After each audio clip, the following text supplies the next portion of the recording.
Welcome to the Garden Angelus, where we talk about flowers, veggies, and all the best dirt. I'm Dee Nash from Guthrie, Oklahoma. And I'm Carol Michael from Indianapolis, Indiana. We call ourselves Garden Angelus because we are evangelists for gardening.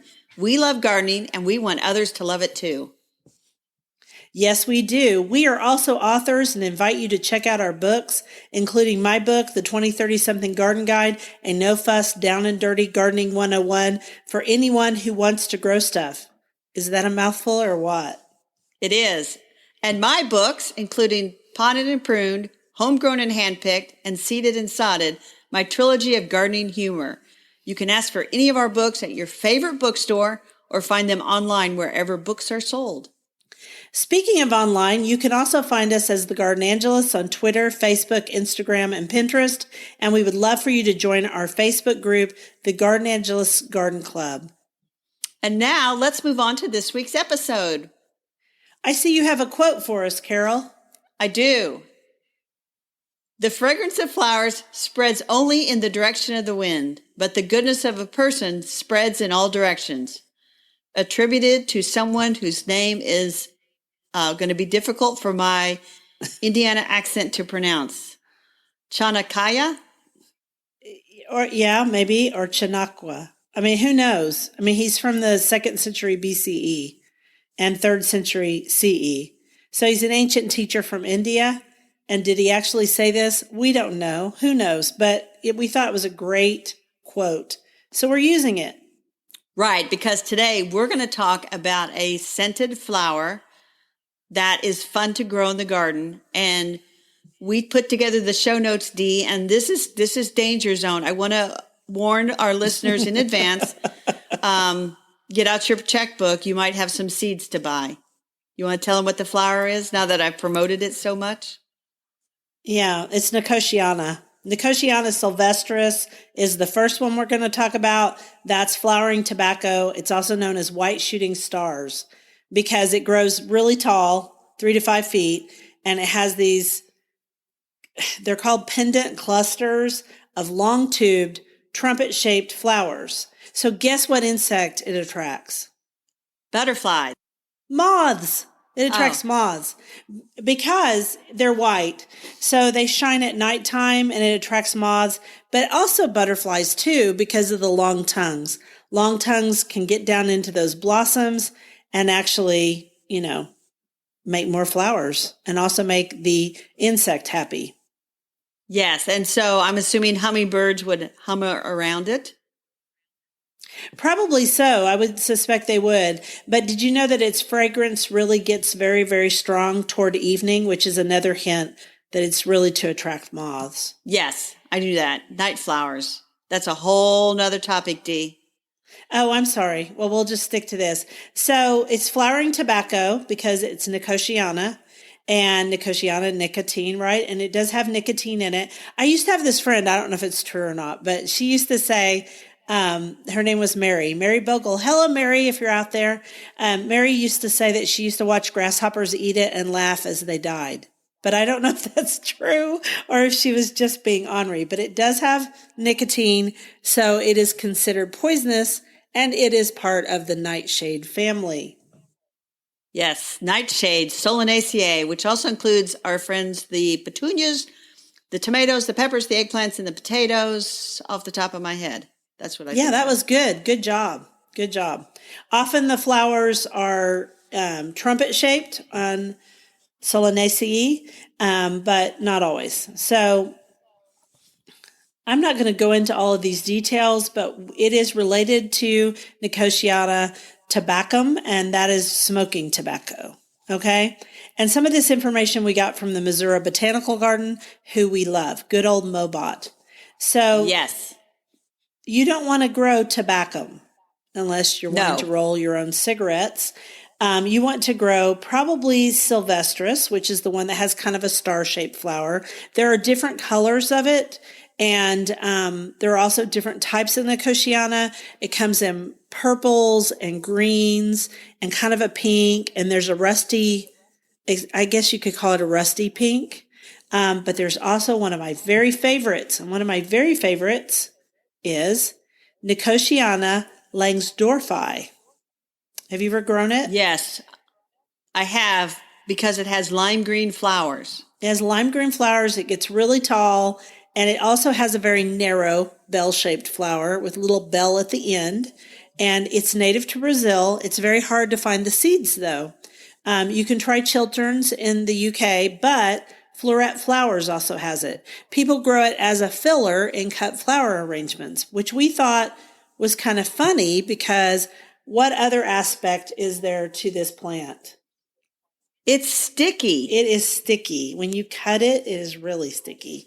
And it's not a lot of fun to arrange in a vase, but it looks really good in a vase. So I can see why people grow it.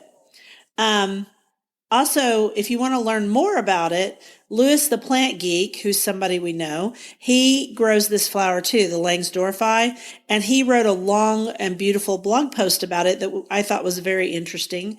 But also Nan Andra, who writes the Hayfield blog, she's an expert in seeds, weird varieties of plants. She's one of my favorite garden writers.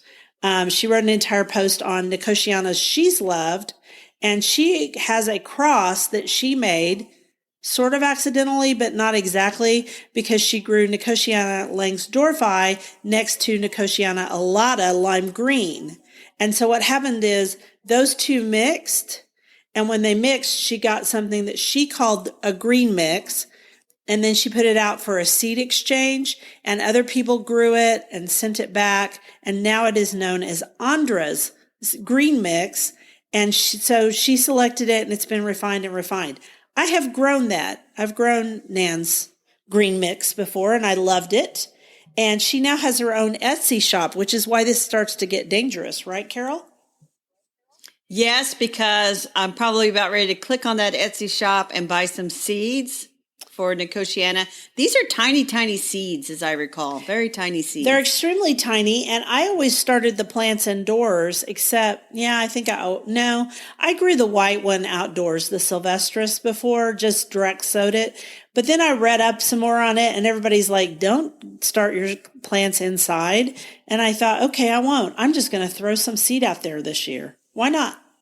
Why not, indeed? But I think with this tiny of a seed, I would be tempted to give it a few weeks head start inside in a nice seed mix, planting mix, so that you don't lose those little seedlings. And then I'd prick them out and maybe pot them up where you could put them outside for a little bit. Which is the way I've always done it. You could also do, if you wanted to direct sow it, you could mix it with some sand. And that way it would spread more evenly and you wouldn't lose the little seeds. The main thing is, if you do it outside, watch for kind of flat leaves that are against the soil, and they will be kind of almost fuzzy looking, gray-green. That fuzzy, it's not really fuzzy, but they kind of look fuzzy. And watch for those and don't accidentally prick them out of your garden, because that would be bad. Also, I noticed on her shop, and this is what really got me going, she has one called Nicotiana tabacum variegatum. And of course, that one has big variegated leaves, and you know I'm all about variegation. Now I want it. D. I want it now too. Oh, this podcast is We're in trouble. We are in trouble. And then you have this other one, Nicotiana glauca, called tree tobacco, which grows 6 feet tall. Yeah, that'd be kind of cool just for weirdness purposes. But I don't have room for weirdness right now. I'm not buying that one. You're not buying that one, but you do have room for weirdness. So here's the thing. The last time I grew the flying tobacco, and it has been a couple of years, guess what happened? I don't know. What happened?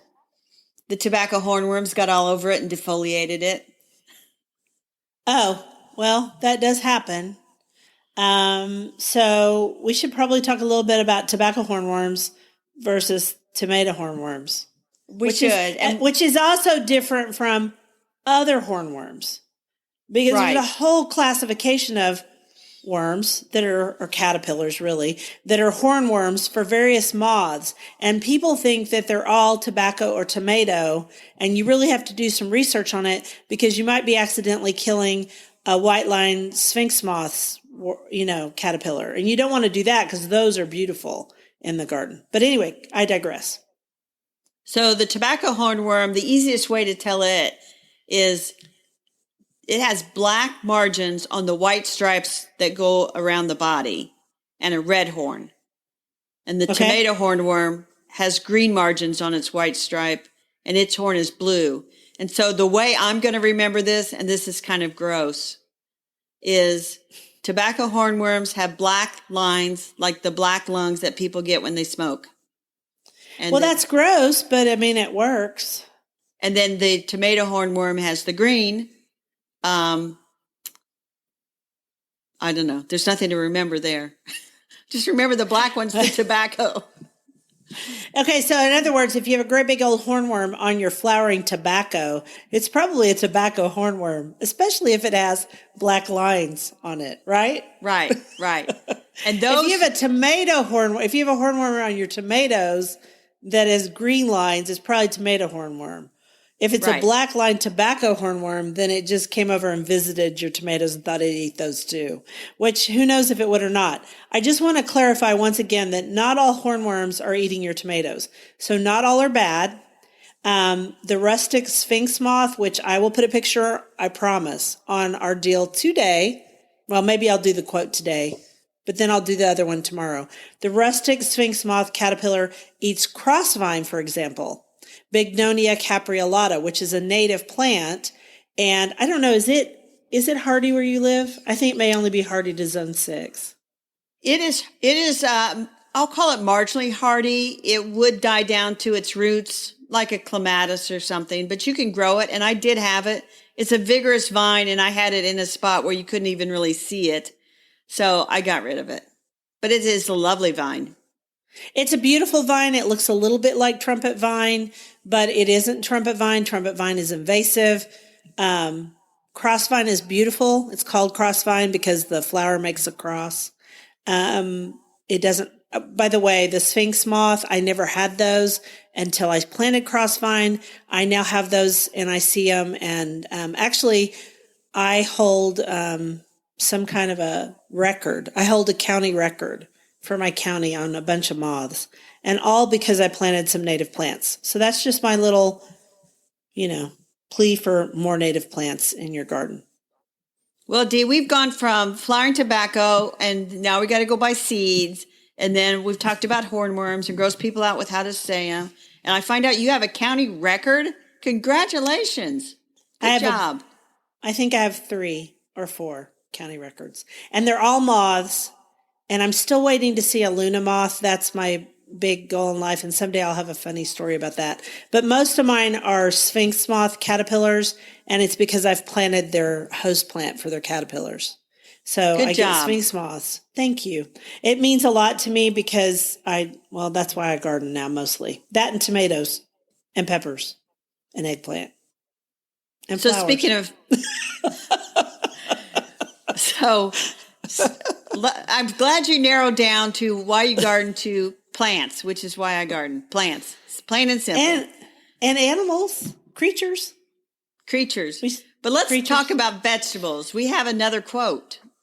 Okay, you go for it. Oh, quote reader.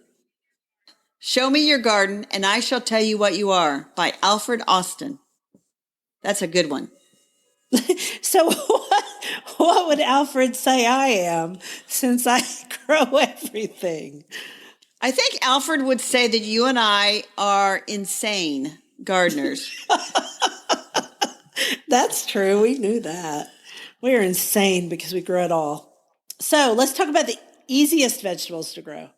Okay, so I wrote down the easiest vegetables in the world to grow are radishes, green beans, lettuce, peas if you plant them early, and kale. Okay.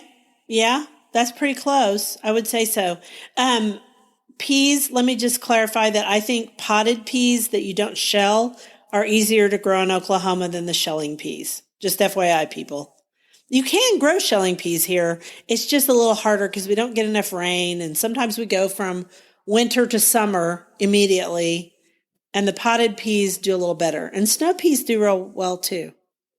Yeah, the shelling peas grow well. But the problem with shelling peas is it takes forever to get the peas out of the shell. So potted peas, snow peas are easier to fix once you've grown them. Yes, I think that's true too. Yeah. Okay, and so surprisingly hard to grow for many people are tomatoes. We talk Yes. about tomatoes a lot. Tomatoes have a lot of problems, but you know what? You can do it. And this year I'm doing them all in smart pots. And then Yes. corn has its challenges. That's for darn sure. And then there's squash. Now, when you talk about squash, are you talking about winter squash or summer squash or both? Both. I Yeah. think the challenge with both of them, they're easy to grow in terms of, you just stick a couple of seeds in the ground. But then those squash bugs and those squash vine borers come and they ruin it for everybody. And in our case, it's the squash bugs. Yeah. We have much more trouble with them than the borers, although we have trouble with the borers too. And they're just not, let's put it this way. It's I would say all of these crops are very intensive. So the next one is cabbage, broccoli, cauliflower. Well, that's the brassicas. We could also add on Brussels sprouts. Kale is also a brassica, but it's not as hard to grow. But you might want to cover it with cloth. Yeah, because the problem for cabbage, broccoli, cauliflower, and Brussels sprouts is, first of all, they do like cooler weather to grow. And that's why they Yes. grow the big mammoth ones up in Alaska. But the other problem is the cabbage butterflies that lay their eggs at the base of these plants. And then the cabbage worms hatch out and crawl up and eat everything. And it's just kind of disgusting at times. So that's why those are a challenge. Sometimes I just grow cabbage as a trap crop because they love cabbage the mostest. They love it more than kale. So if I give them some cabbage over in the corner, far, far away from the kale, they're more likely to eat it than kale. But anyway, and then the final one you listed, which I think is spot on, is celery. I ain't growing no celery. No.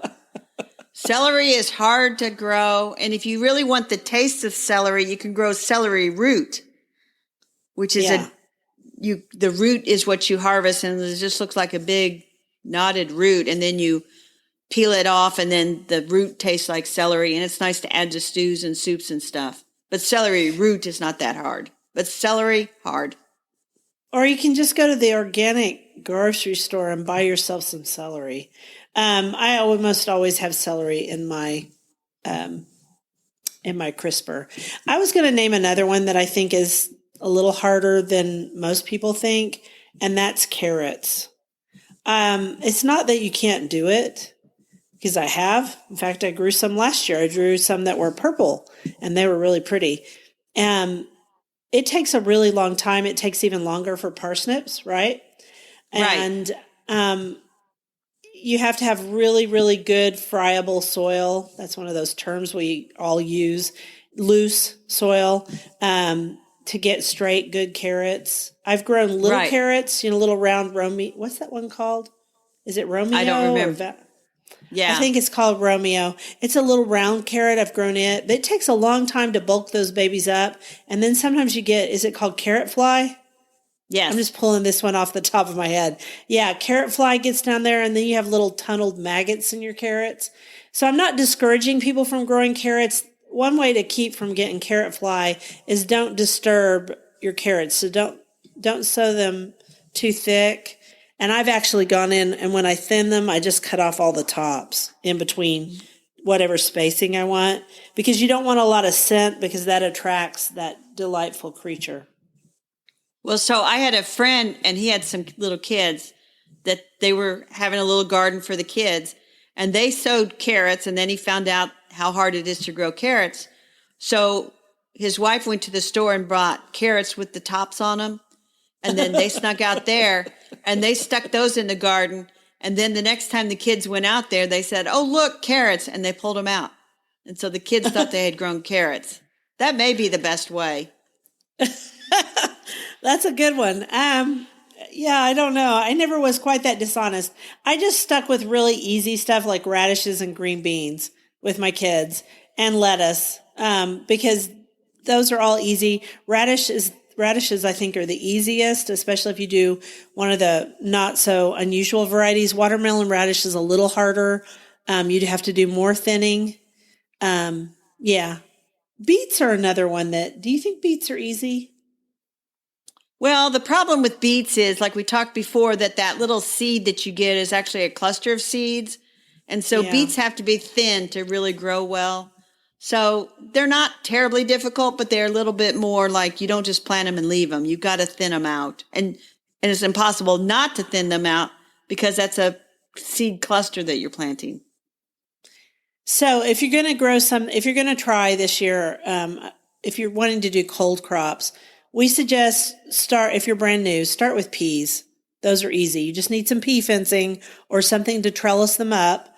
And then if you want to grow kale, great. Put it in about now in Oklahoma or in a couple of weeks. Radishes will make you feel like you're the best gardener ever. And they're not as peppery in your own garden until it gets hot. Right. I would agree. But don't start anything in Indiana. It's still January. You're not going to go out there until the middle of March at the earliest. Here, I do everything middle to end of February for cold crops. But a lot of these things like kale, honestly, kale and spinach, they actually grow a little better in the fall if it ever cools down. It's so, gardening is so easy yet so complicated. We should just do all we can to make it easy, Dee, because if it sounds complicated, we're never going to get anybody out there. Oh, we hope you go out there, or otherwise this is a big waste of time because Carol and I could just talk on the phone. Right. Anyway, speaking of making gardening easy, when you were at the Oklahoma Home Show this past weekend speaking, you found somebody who has a very cool new app for gardeners. Tell us about it, Dee. It's a really cool app, and I was so impressed by these people.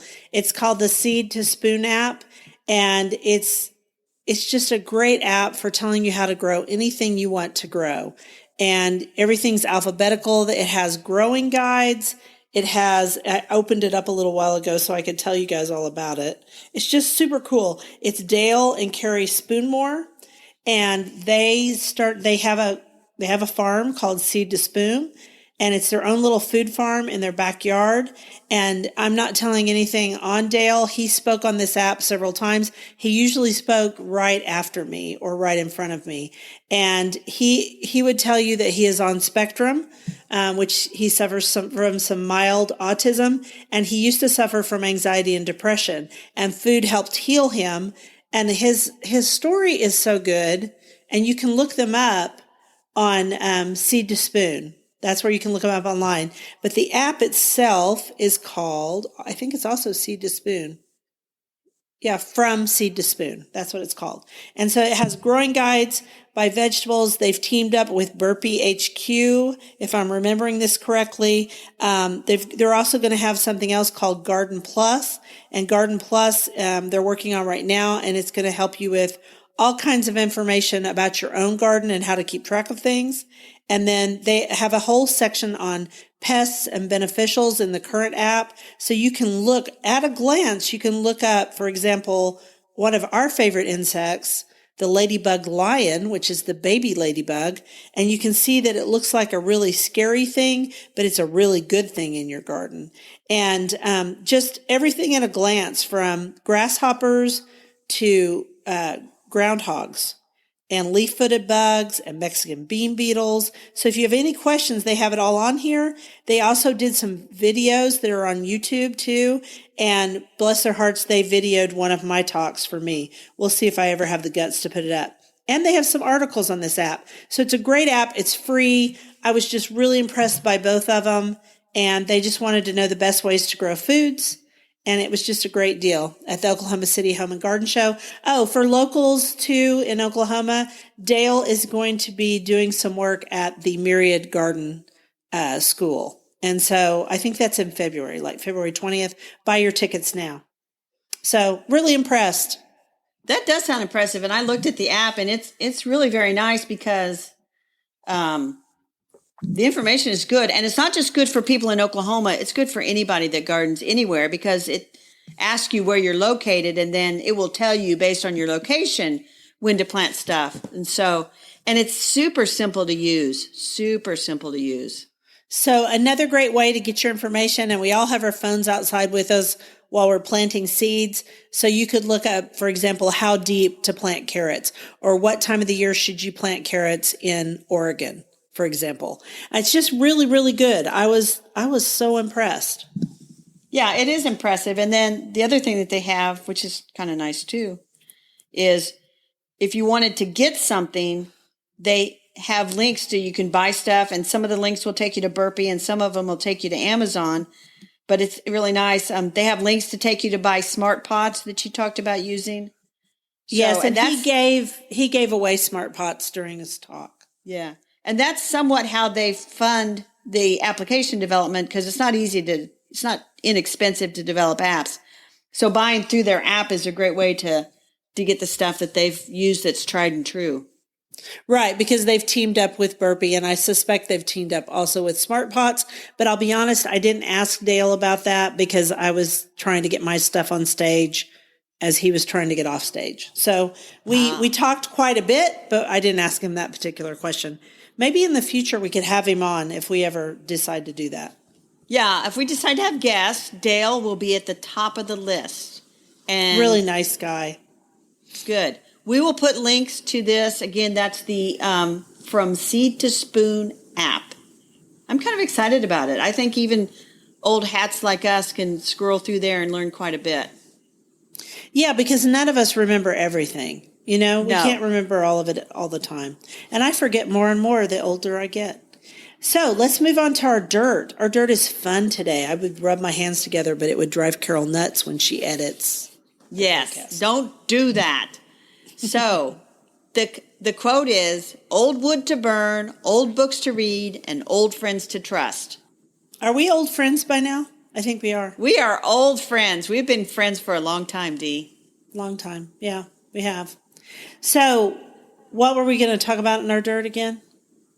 We're going to talk about old gardening books that we like. Of course. That you can still get. Yeah, ones that you don't have to search all over the world for. So do I get to pick mine first? Yes. 'Cause you have two. Mine is Theme Gardens by Barbara Damrosch. Barbara Damrosch also wrote The Garden Primer, which is a good book, and it's been reissued. But Theme Gardens was the book that started me planting gardens. I bought it when I was a University of Oklahoma student. I was still living in the dorms. And I had no intention, well, maybe I did have an intention of gardening. I don't know. By then I grew houseplants because I grew houseplants from the time I was about 13. So I was across the street from the dorms in this little shopping center, which I don't even know what it's called anymore. But we would go over there and there was a little gift shop and this book was in there. And I just want Barbara to know, we've never met, but I wish we would because she's one of my heroes. This book set me off on gardening and I still remember a lot of the advice in it. And one of the theme gardens was a butterfly garden. And one of the things she said in it that struck me, and this will be paraphrasing, not a quote, is she said, butterflies like it messy. They like your garden messy. And so I have held on to that, and it gives me a reason to be lazy. But the truth is they do like it messy because they like some places to have cover.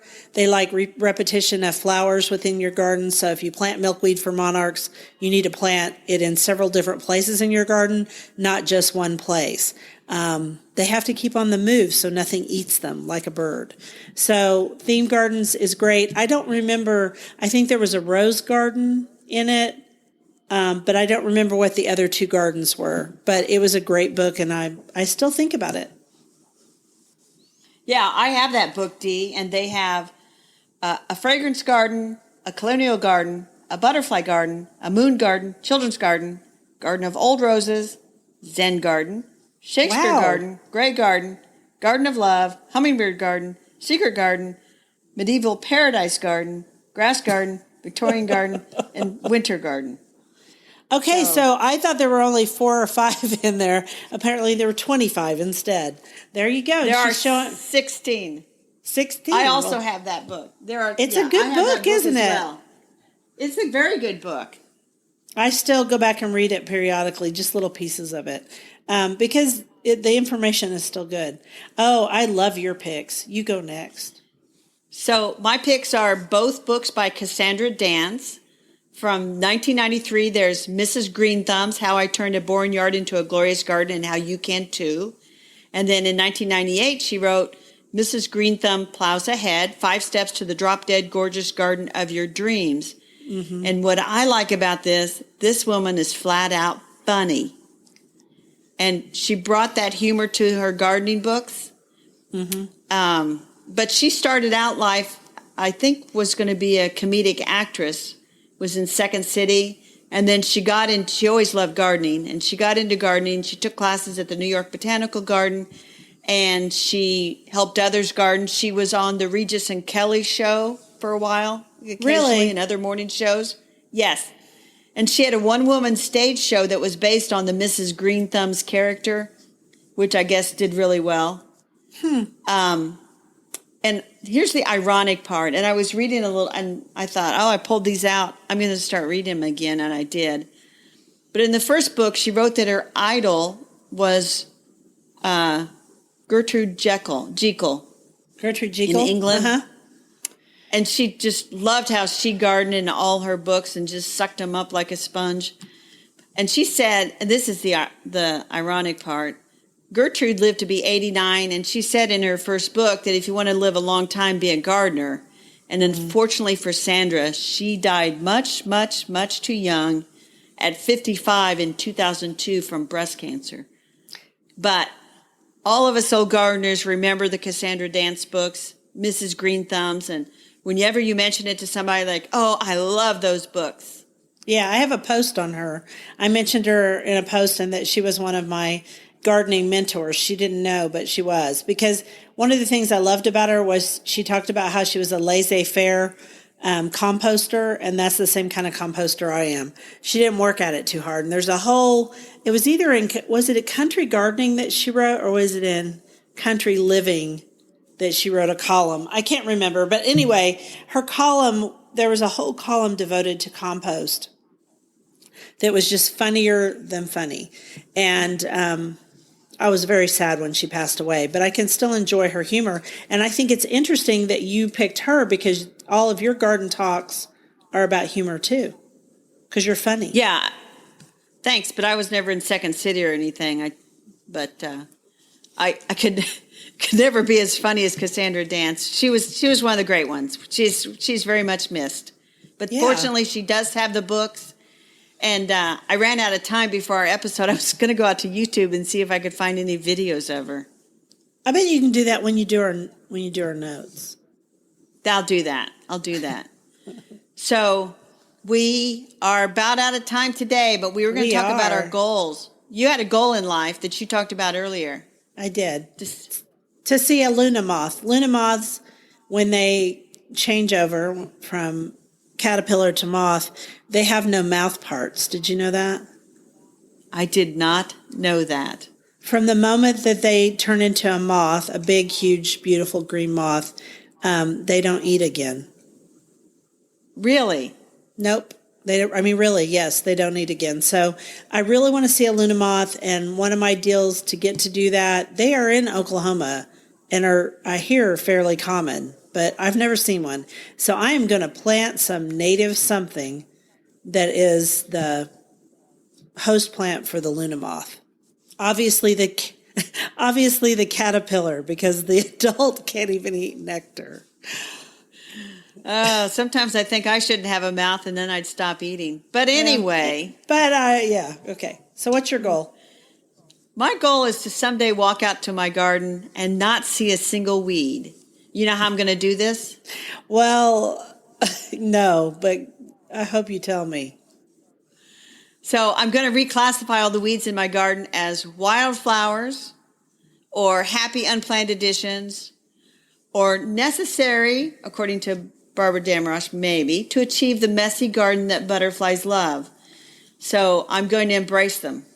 That's my excuse. I'm not going to go hoeing and pulling. I'm not going to hoe and pull them until they're gone. I'm not going to soak the garden with a bunch of herbicides. It's just, you know what? They're just part of it. They are part of it, just like insects are part of it. So there you go.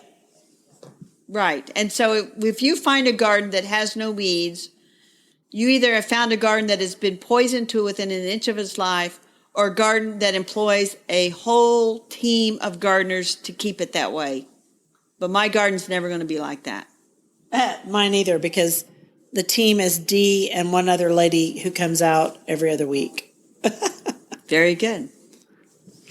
Well, that's about it for our show this time, Dee. We want to thank everybody for listening to The Garden Angelist. If you like our podcast, please tell your friends about us.